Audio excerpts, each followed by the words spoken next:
Hi everyone, it's Siobhan here, the Galloping Housewife. On my way out to the yard again.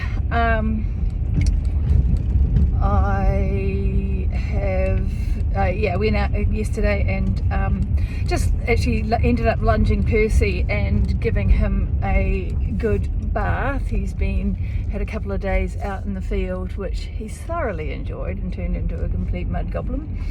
But one of the things I need to do is actually clip his legs now that he's going out again and it's still muddy. It's I need to clip his legs because he's a Connemara. He grows feathers. They're not particularly long at the moment, but they are dragging up all the mud, so I need him clean, and I'm just going to go over the rest of his clip when I do that. And I've just realised that I'm not particularly dressed for that, so I might end up with clippings in places. I'm wearing a fleece. It's not ideal. As I deferminated the cat the other day, my oldest child has a long-haired cat, a Burman, who is absolutely beautiful, but being a long-haired needs grooming from time. We don't do it as often as we should, but it happens. And there's a thing called a ferminator which drags all the fluff out and demats him. And I was wearing my merino jumper and it's stuck everywhere. It's like, oh my god. Actually, clipping is one of my least favorite jobs. I just hate the fact that I hate getting hair everywhere. It's just like, it's so not okay. But anyway, that's my mission for today. I do have very nice new clippers that are cordless, so full proper body clip ones that are cordless with the battery actually in the handle. So, and they're really lovely, really nice to use. So there's that, and they're quite quiet too, which helps for the trickier ones. So that's my project, and hopefully I will get him out in a hack and do something with Mitch, because Mitch got ignored again yesterday. He got turned out and put on the walker, so he's not completely ignored, but ignored by me. And just running and doing a couple of appointments beforehand. Today I just wanted to talk a little bit about some of the shit that goes on in business, and actually and protecting yourself against that, and that it's something that we as women especially are not particularly good at. We tend to be a little bit more trusting, a little less forthright, and not good at setting boundaries around our business, and especially I've got examples in my own life. I'm really bad. I'm really bad at setting boundaries. I'm bad at having confrontational conversations.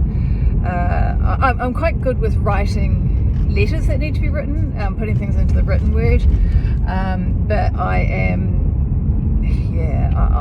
I hate conflict, and part of getting in front of you every day is obviously not about conflict, but it's about the spoken word, about actually being visible and being comfortable with just talking. I am quite shit at that, and have been stung multiple times. And it's part of the thing when we're talking about an equestrian business, that we tend to, especially a lot of businesses are run by women, and secondly is that we tend to do business with people that we consider as friends and mentors, and it can be really difficult in that situation to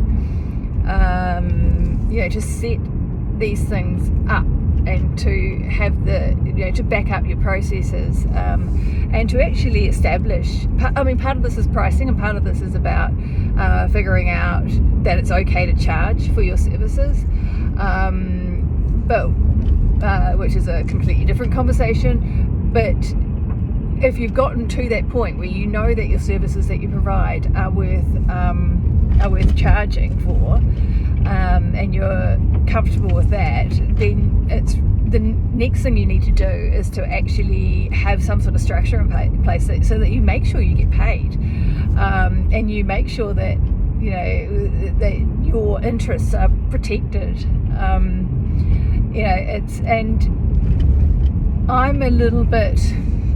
I try not to do business with people that are people that I consider friends. I've lost so many friendships. I've had people completely and utterly betray my confidence, betray my credibility, promise one thing and deliver something completely different, or not deliver, and it's heartbreaking, it's really, really difficult.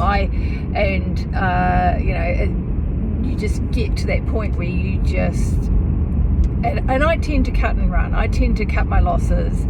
The person that takes their horse away after having 3 months of free training and free livery and feed and all that type of stuff, turn their horse from a llama into a perfectly respectable sort of novice level dressage horse, and they just take the horse away,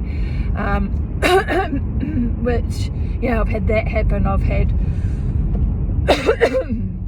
I've had people, clients that have asked me to look for horses for them and, cart them all around over the countryside and show them appropriate horses, and then for them just to walk away or decide that they're not going to go through with it, they're not going to purchase. I've had people that have,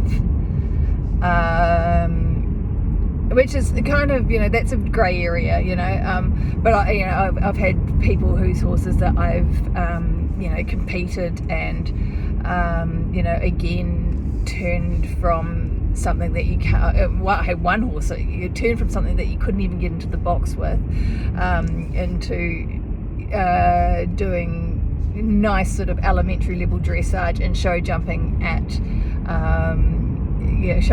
the newcomers, which is 1.20 m, 4 foot, young horse, beautiful young horse, and just up and gone, and so it's really, I've learned that you actually have to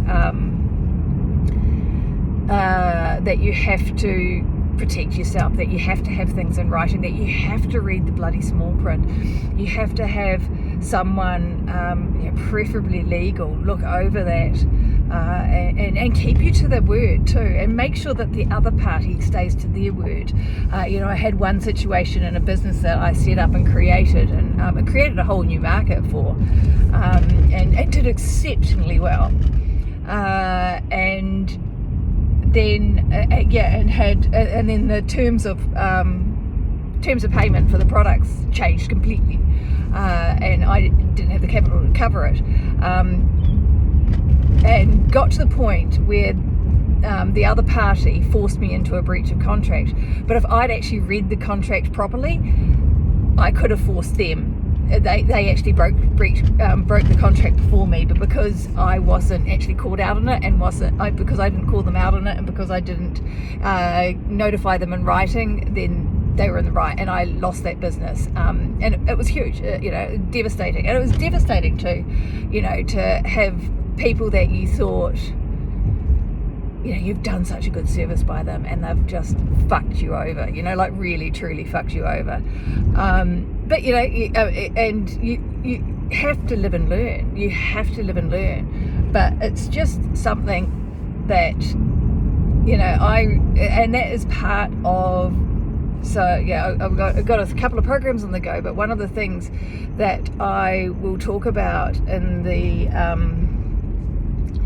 when I get down to the rich bitch code, is talking about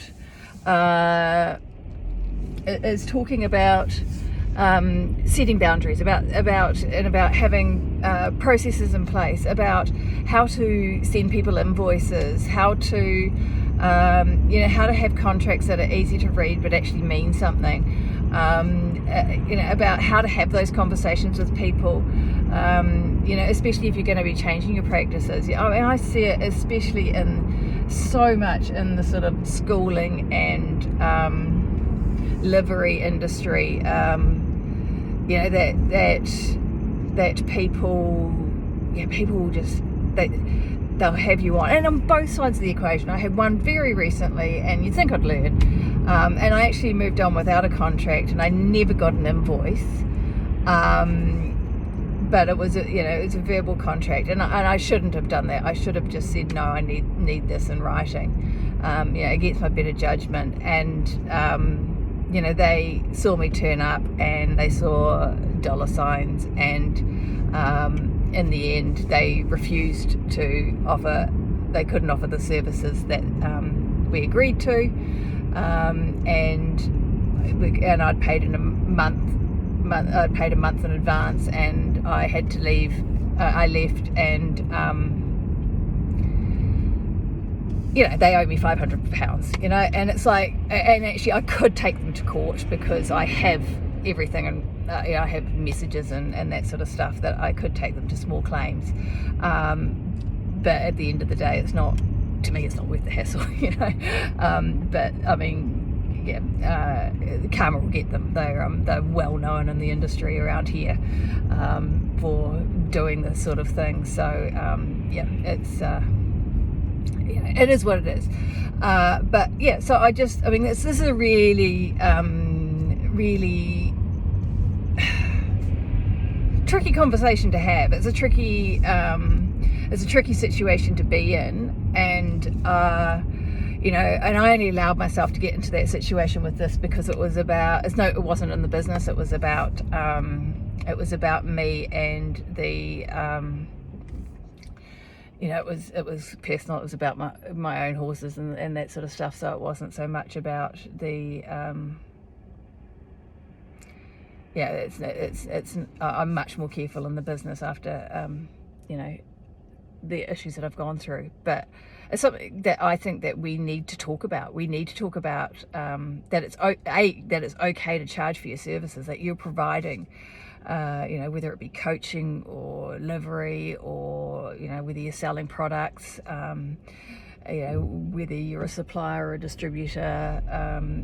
It's about, you deserve to get paid for what you do, whether you're if you're an artist in the industry, like a farrier, or farriers are atrociously always chasing money, and it's just that really gets up my nose, because I kind of think, well, you shouldn't have horses if you can't afford to pay them as soon as the bill comes in. It's just not okay. But yeah, farriers and vets are notorious for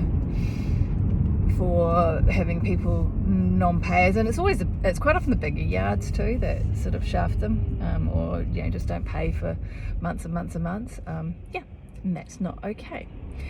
So keep an eye out for that. But that's my little bit of advice: is always have a contract, have the conversation, know where you stand, read the fine print, and get some advice, even if it's just a friend to proofread it.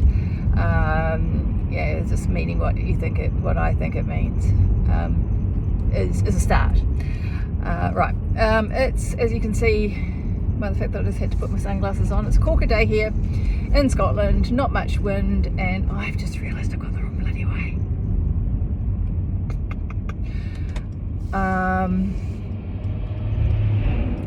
So I'm going to stop and do stuff on the way, and I'm actually going to get to school. Right, catch you, bye.